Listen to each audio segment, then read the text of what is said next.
ഇന്നത്തെ ദിനം രാജ്യത്തിന്റെ ചരിത്രത്തിൽ അടയാളപ്പെടുത്തേണ്ട ഒരു ദിവസമാണ്. ഭരണകൂട സമ്മർദ്ദങ്ങളെയും ഭീഷണികളെയും എല്ലാം അതിജീവിച്ചുകൊണ്ട് നീതിക്കായുള്ള ഒരു സ്ത്രീയുടെ പോരാട്ടം വിജയം കണ്ട ദിവസമാണിന്ന്. തന്നെ ക്രൂരമായി പീഡിപ്പിച്ച് ജീവച്ഛവമാക്കിയ 3 വയസ്സുള്ള തന്റെ പെൺകുഞ്ഞിനെ തലക്കടിച്ച് കൊലപ്പെടുത്തിയ 7 കുടുംബാംഗങ്ങളെ അതിക്രൂരമായി കൊലപ്പെടുത്തിയ കുറ്റവാളികളെ ഭരണകൂടം ജയിൽ മോചിതരാക്കിയപ്പോൾ അവർ തളർന്നില്ല. കണ്ണീർ പൊഴിച്ച് തന്റെ വിധിയെന്ന് പറഞ്ഞു വെറുതെയിരുന്നില്ല. എല്ലാ പ്രതിസന്ധികളെയും തരണം ചെയ്ത് നീതിക്കായി അവർ പോരാടി. രാജ്യത്തേറെ വിവാദം സൃഷ്ടിച്ച ബിൽക്കിസ് ബാനോ കൂട്ടബലാത്സംഗ കേസിലെ പ്രതികളെ ജയിൽ മോചിതരാക്കിയ ഗുജറാത്ത് സർക്കാരിനുള്ള മറുപടിയാണ് ഇന്ന് സുപ്രീം കോടതി നൽകിയത്. ഗുജറാത്ത് സർക്കാർ മോചിപ്പിച്ച 11 പ്രതികളുടെയും ശിക്ഷാ ഇളവ് രാജ്യത്തെ പരമോന്നത നീതിപീഠം റദ്ദു ചെയ്തു. 11 പ്രതികളും 2 ആഴ്ചക്കുള്ളിൽ ജയിലിലേക്ക് മടങ്ങണമെന്നാണ് കോടതി ഉത്തരവ്. പ്രതികളെ മോചിപ്പിച്ച ഗുജറാത്ത് സർക്കാരിന് അതിരൂക്ഷമായ വിമർശനമാണ് കോടതിയിൽ നിന്ന് ഇന്നുണ്ടായത്. നീതി ഉറപ്പാക്കേണ്ട സർക്കാർ കുറ്റവാളികൾക്കൊപ്പം ചേർന്ന് അധികാര ദുർവിനിയോഗം നടത്തിയെന്നാണ് കോടതി വിമർശിച്ചത്. ബിൽക്കിസ് ബാനു കേസിലെ കുറ്റവാളികളുടെ ജയിൽ മോചനം റദ്ദു ചെയ്തുകൊണ്ടുള്ള കോടതി വിധിയുടെ വിശദാംശങ്ങളാണ് ഇന്ന് ന്യൂസ് ഡീകോഡിൽ നമ്മൾ ആദ്യം പരിശോധിക്കുന്നത്. നിയമരംഗത്ത് നിന്നുള്ളവർ എങ്ങനെയാണ് ഈ വിധിയെ ഇഴകേറി പരിശോധിക്കുന്നത്, എന്തൊക്കെയാണ് കോടതിയിൽ നിന്നുണ്ടായ നിരീക്ഷണങ്ങൾ എന്ന് നോക്കാം. സുപ്രീം കോടതി അഭിഭാഷകൻ എം സുൽഫിക്കർ വിശദീകരിക്കും. ഇത് ഒരു ഇന്ത്യൻ ക്രിമിനൽ നീതിന്യായ നിർവഹണ സംവിധാനത്തിന് കുറെ കൂടെ പ്രതീക്ഷയ്ക്ക് വക നൽകുന്ന ഒരു വിധിയാണിത്. ഇത്തരത്തിലൊരു വിധി ഇന്ന് വന്നില്ലായിരുന്നുവെങ്കിൽ എന്തെങ്കിലും കാരണവശാൽ ഇപ്പോൾ ബൽക്കീസ് ബാനു തന്നെ ഒരു കേസുമായിട്ട് വന്നതുകൊണ്ടാണ് ഒരു പരിധിവരെ ഇത്തരത്തിലൊരു വിധി ഉണ്ടാകുന്നത്. ബൽക്കീസ് ബാനു ഒരു ഹർജിയുമായി വന്നില്ലായിരുന്നുവെങ്കിൽ ഒരു പക്ഷേ മറ്റ് പൊതുതാൽപര്യ ഹർജികൾ, ഇപ്പോൾ മഹുവ മൊയ്ത്രയോ സുഭാഷിണി അലിയോ ഒക്കെ കൊടുത്തിട്ടുള്ള പൊതുതാൽപര്യ ഹർജികൾ ഈ വിഷയത്തിൽ പൊതുതാൽപര്യ ഹർജികൾ നിലനിൽക്കുന്നതല്ല എന്നൊരു കണ്ടെത്തലുണ്ടായിരുന്നുവെങ്കിൽ ഒരുപക്ഷെ മൊത്തം കേസുകളും ഇന്ന് തള്ളിപ്പോയേനെ. ബൽക്കീസ് ബാനു തന്നെ തന്നെ നേരിട്ട് കോടതിയിൽ വന്നതുകൊണ്ടാണ് പൊതുതാൽപര്യ ഹർജികൾ നിലനിൽക്കുമോ ഇല്ലയോ എന്നുള്ള ചോദ്യം പരിഗണിക്കാതെ തന്നെ ആ ചോദ്യം മറ്റൊരു കേസിലേക്ക് പരിഗണിക്കാമെന്ന് മാറ്റിവെച്ചുകൊണ്ട് ഇരയുടെ ഹർജി തന്നെ ഇതിന് സഫീഷ്യന്റ് ആണ് എന്ന് കണ്ടെത്തിക്കൊണ്ടാണ് സുപ്രീം കോടതി ഇതിന്റെ മറ്റ് വിശദാംശങ്ങളിലേക്ക് കടക്കുകയും ഒടുവിലായി അത് ഗുജറാത്ത് സർക്കാരിന്റെ തീരുമാനം റദ്ദാക്കുകയും ചെയ്തത്. ഇതിൽ ഈ ഗുജറാത്തിന്റെ സർക്കാരിന്റെ ഈ തീരുമാനം റദ്ദാക്കുമ്പോഴും പ്രതികൾക്ക് ശിക്ഷാ ഇളവ് കൊടുത്ത നടപടിക്രമത്തിലെ അതിന്റെ മെറിറ്റിലേക്ക്, അതിന്റെ ഈ കേസിലെ പ്രതികൾ ശിക്ഷാ ഇളവ് അർഹിക്കുന്നുണ്ടോ ഇല്ലയോ എന്നുള്ള വിഷയത്തിലേക്ക് വിശദമായി കോടതി കടന്നിട്ടില്ല. മറിച്ച് ഈ കേസിലെ പ്രതികൾക്ക് ശിക്ഷയിൽ ഇളവ് കൊടുക്കാനുള്ള അധികാരം ഗുജറാത്ത് സർക്കാരിനാണോ മഹാരാഷ്ട്ര സർക്കാരിനാണോ എന്നുള്ള ഒരു മുഖ്യമായ ചോദ്യം, ആ ചോദ്യമാണ് സുപ്രീം കോടതിയുടെ ഇന്ന് മുഖ്യമായൊരു പരിഗണനാ വിഷയമായത്. അതിൽ ഉള്ള ഒരു കണ്ടെത്തൽ, ഗുജറാത്തിൽ നിന്ന് വിചാരണ വ്യക്തവും ന്യായവുമായ ചില കാരണങ്ങളാൽ സുപ്രീം കോടതി മഹാരാഷ്ട്രയിലേക്ക് മാറ്റിയിരുന്നു. നീതിപൂർവമായ ഒരു ട്രാൻസ്പെറന്റ് ആയിട്ടുള്ള ഒരു വിചാരണ സുപ്രീം കോടതി ഗുജറാത്തിൽ നടക്കുകയില്ല എന്ന് കണ്ടെത്തിയതുകൊണ്ടാണ്, പ്രതികൾക്ക് ഗുജറാത്തിലുള്ള രാഷ്ട്രീയ സ്വാധീനം മുൻകൂട്ടി കണ്ടുകൊണ്ടാണ് ഈ കേസിന്റെ വിചാരണ ഗുജറാത്തിൽ നടക്കാൻ പാടില്ല എന്ന് കണ്ടെത്തി സുപ്രീം കോടതി കേസ് മഹാരാഷ്ട്രയിലേക്ക് ട്രാൻസ്ഫർ ചെയ്തത്. അത്തരത്തിൽ ഒരു കേസ് മഹാരാഷ്ട്രയിൽ ബോംബെ കോടതിയിൽ വിചാരണ നടത്തി കുറ്റം തെളിയിക്കപ്പെട്ട് ശിക്ഷ വിധിക്കപ്പെട്ട ഒരു കേസിൽ ഗുജറാത്ത് സർക്കാരിനാണോ മഹാരാഷ്ട്ര സർക്കാരിനാണോ ശിക്ഷാ ഇളവ് പ്രഖ്യാപിക്കാനുള്ള അധികാരമെന്ന ചോദ്യത്തിൽ സുപ്രീം കോടതി ഉത്തരവ് വളരെ ലോജിക്കലായിട്ടുള്ള ഒരു കൺക്ലൂഷനായിരുന്നു. അത് മഹാരാഷ്ട്ര സർക്കാരിനാണെന്നാണ്. ഗുജറാത്ത് സർക്കാരിനായിരുന്നുവെങ്കിൽ, അങ്ങനെയാണെന്ന് കോടതി കണ്ടെത്തിയിരുന്നുവെങ്കിൽ എന്തിനാണോ അല്ലെങ്കിൽ ഏത് ആശങ്കയുടെ പുറത്താണോ ഈ കേസിന്റെ വിചാരണ ഗുജറാത്തിൽ നിന്ന് മഹാരാഷ്ട്രയിലേക്ക് മാറ്റിയത്, ആ ആശങ്ക പരിപൂർണമായും അസ്ഥാനത്താവുമായിരുന്നില്ല, തിരിച്ചു അതോ. അതുകൊണ്ട് മഹാരാഷ്ട്ര സർക്കാരിൽ തന്നെയാണ് അധികാരമെന്ന് കോടതി കണ്ടെത്തി. ഗുജറാത്ത് സർക്കാർ വിമർശനം പ്രധാനമായും ഒരു കാരണം പറഞ്ഞത്, ഈ 13/5/2022 സുപ്രീം കോടതി ഒരു ഉത്തരവിട്ടിരുന്നു. ആ ഉത്തരവെന്ന് പറയുന്നത് ഈ കേസിലെ പ്രതികൾ നൽകിയിട്ടുള്ള ശിക്ഷാ ഇളവിന് വേണ്ടിയുള്ള അപേക്ഷയിൽ എത്രയും പെട്ടെന്ന് ഗുജറാത്ത് സർക്കാർ തീരുമാനമെടുക്കണം എന്നുള്ള നിർദ്ദേശമായിരുന്നു. ആ ഉത്തരവ് 13/5/2022 ഉത്തരവ് കൃത്യമായും സുപ്രീം കോടതിയെ കബളിപ്പിച്ചുകൊണ്ടും വളരെ ക്രൂഷ്യലായിട്ടുള്ള മെറ്റീരിയൽ ഫാക്ട്സ് കോടതിയുടെ മുമ്പിൽ സപ്രസ് ചെയ്തുകൊണ്ടും ഈ കേസിലെ പ്രധാനമായ ഭരണഘടനാ വിധി ഉൾപ്പെടെയുള്ള നിയമപ്രശ്നങ്ങൾ മറച്ചുവെച്ചുകൊണ്ടുമാണ് അത്തരത്തിലൊരു ഉത്തരവ് സുപ്രീം കോടതിയിൽ നിന്ന് നേടിയെടുത്തതെന്നും അങ്ങനെ ഒരു ഉത്തരവ് സുപ്രീം കോടതി ഉണ്ടാകുന്നതിന് പ്രതികൾക്ക് സഹായകമാകുന്ന നിലപാടാണ് ഗുജറാത്ത് സർക്കാരിന്റെ ഭാഗത്തുണ്ടായതെന്നും ആ ഉത്തരവ് തെറ്റാണെന്നും ആ സുപ്രീം കോടതിയുടെ ഉത്തരവ് ഫ്രോഡുലന്റലി ഒബ്റ്റെയിൻഡ് എന്നാണ് സുപ്രീം കോടതി പറഞ്ഞത്. അത്തരത്തിലൊരു ഉത്തരവിനെ റിവ്യൂ കൊടുത്ത് പുനഃപരിശോധിക്കാൻ ആവശ്യപ്പെടാതിരുന്നത്, റിവ്യൂ കൊടുക്കാതിരുന്നത് ഗുജറാത്ത് സർക്കാരിന്റെ വീഴ്ചയാണെന്നുമായിട്ടുള്ള വളരെ ഗുരുതരമായ ആരോപണങ്ങൾ, കണ്ടെത്തലുകളാണ് സുപ്രീം കോടതി ഇന്ന് ഗുജറാത്ത് സർക്കാരിനെതിരെ ഈ വിധിയിൽ ഉൾപ്പെടുത്തിയിട്ടുള്ളത്. ഇവർ പ്രതികൾ ഗുജറാത്ത് സർക്കാരിന് അപേക്ഷ കൊടുക്കുകയും ആ അപേക്ഷ പരിഗണിക്കണമെന്ന് സുപ്രീം കോടതി നിർദ്ദേശം ചോദിച്ചു വരികയും ചെയ്തപ്പോൾ ഇവർ ഇതേ ആവശ്യമായി നേരത്തെ മഹാരാഷ്ട്ര സർക്കാരിനെ സമീപിച്ചിരുന്നെന്നും മഹാരാഷ്ട്ര സർക്കാർ ആ വിഷയത്തിൽ വിചാരണ കോടതിയുടെ ഒപ്പീനിയൻ എടുത്തിരുന്നെന്നും വിചാരണ കോടതിയുടെയും അതുപോലെ കേസ് അന്വേഷിച്ച CBIയുടെയും ഒപ്പീനിയൻ എടുത്തിരുന്നതും ആ രണ്ട് ഒപ്പീനിയനുകളും സുപ്രീം കോടതി മഹാരാഷ്ട്ര കോടതി ബോംബെ കോടതിയുടെയും CBIയുടെ ഇൻവെസ്റ്റിഗേറ്റിംഗ് ഏജൻസിയായ CBIയുടെയും റെക്കമെൻഡേഷൻ ഇവർക്ക് എതിരായിരുന്നു എന്നുള്ള കാര്യവും മറച്ചു വെച്ചുകൊണ്ടാണ് അന്ന് അത്തരത്തിൽ സുപ്രീം കോടതി കേസ് കൊടുത്തത്. ഇതൊക്കെ ഇവരുടെ ഭാഗത്തു നിന്നുള്ള കോടതിയുടെ മുമ്പിലുള്ള വഞ്ചനയാണ്, കോടതിയിലെ ഫ്രോഡാണെന്നാണ് സുപ്രീം കോടതി പറഞ്ഞിട്ടുള്ളത്. അതാണ് നിയമ വിദഗ്ധരുടെ പ്രതികരണം. അങ്ങനെയാണ് വരുന്നത്. 2 പതിറ്റാണ്ടിലേറെയായി ബിൽക്കിസ് ബാനു തുടരുന്ന പോരാട്ടത്തിന് തുടർച്ചയാണ് സുപ്രീം കോടതിയിൽ നിന്നും നേടിയ വിജയം. കൂട്ടക്കുരുതിയും ബലാത്സംഗവും നടത്തിയ പ്രതികളെ മോചിപ്പിച്ച നടപടി തിരുത്താനും ബിൽക്കിസ് ബാനു തന്നെ സുപ്രീം കോടതിയിൽ നേരിട്ട് പോരിനിറങ്ങുകയായിരുന്നു. ഗുജറാത്ത് കലാപത്തിലെ ജീവിക്കുന്ന രക്തസാക്ഷിയായ ബിൽക്കിസ് ബാനു നടത്തിയ നിയമ പോരാട്ടത്തിന്റെ കനൽ വഴികളാണ് ഇനി നമ്മൾ പരിശോധിക്കാൻ പോകുന്നത്. കേസിന്റെ നാൾ വഴി നമുക്ക് നോക്കാം. എങ്ങനെയാണ് അവർ ഈ നിയമ പോരാട്ടം നടത്തിയത്, എങ്ങനെയാണ് ഈ വിജയത്തിലെത്തിച്ചേർന്നത് എന്നാണ് നമ്മൾ പരിശോധിക്കാൻ പോകുന്നത്.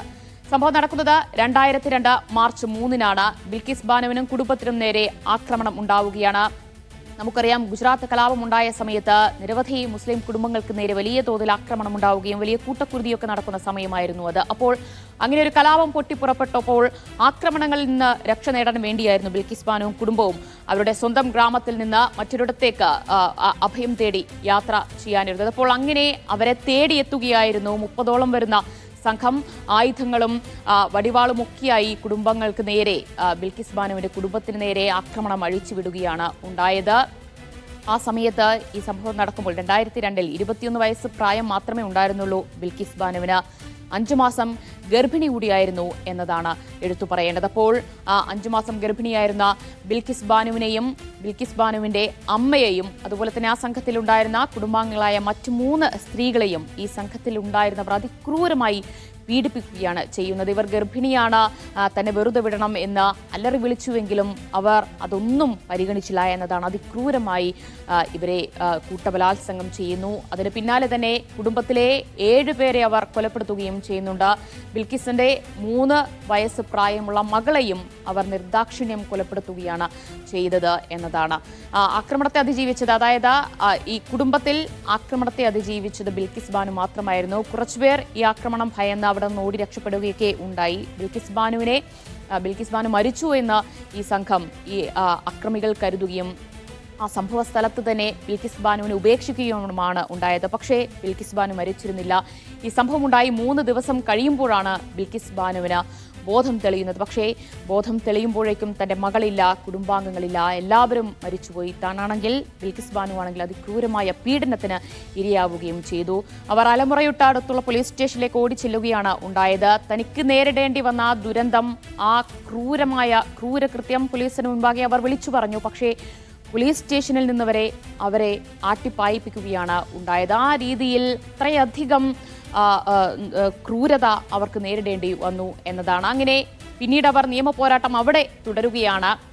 അന്വേഷണം നടക്കുന്നു, പ്രാഥമികമായ പോലീസിന്റെ അന്വേഷണം നടക്കുന്നു. പക്ഷെ അതെല്ലാം പ്രതികളെ സഹായിക്കുന്ന തരത്തിലായിരുന്നു അന്വേഷണം മുഴുവൻ.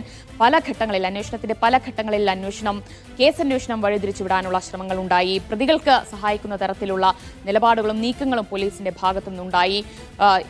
കൊല്ലപ്പെട്ടവരുടെ, അതായത് ബിൽക്കിസ് ബാനുവിന്റെ കുടുംബാംഗങ്ങളുടെ മൃതദേഹങ്ങളടക്കം കുഴിയിൽ നിന്നെടുത്ത് പരിശോധിച്ചു.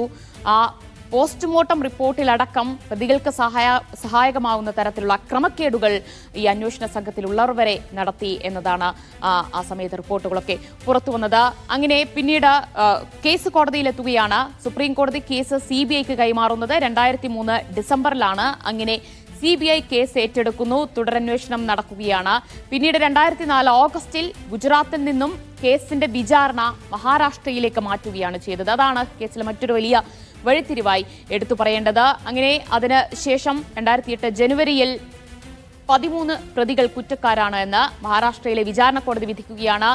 ദിവസങ്ങളും വർഷങ്ങളും നീണ്ട വിചാരണയ്ക്ക് ശേഷമാണ് പ്രതികൾ കുറ്റക്കാരാണ് എന്ന വിധി കോടതിയിൽ നിന്ന് ഉണ്ടാകുന്നത്.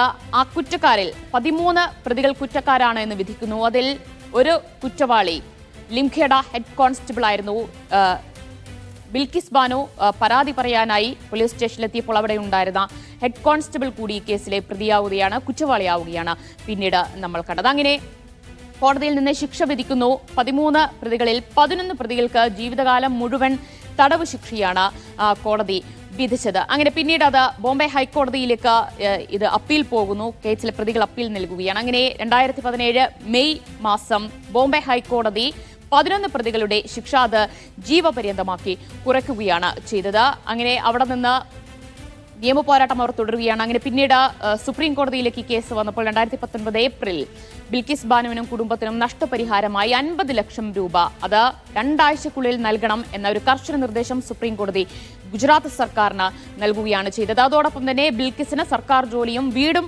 നൽകണമെന്ന ഒരു ഉത്തരവ് കൂടി സുപ്രീം കോടതിയിൽ നിന്ന് വന്നു. പക്ഷേ അതിപ്പോഴും നടപ്പായിട്ടില്ല എന്നതാണ് എടുത്തു പറയേണ്ട മറ്റൊരു കാര്യം. അങ്ങനെ പിന്നീടാണ് ഇതിന്റെ കേസിന്റെ ഒരു നാൾ വഴിയിലേക്ക് കടക്കുന്നത്. 2022 മെയ് 15 ജയിൽ ശിക്ഷ അനുഭവിച്ചു വന്നിരുന്ന 11 പ്രതികളിൽ ഒരാൾ സുപ്രീം കോടതിയിൽ ഒരു ഹർജി നൽകുകയാണ്.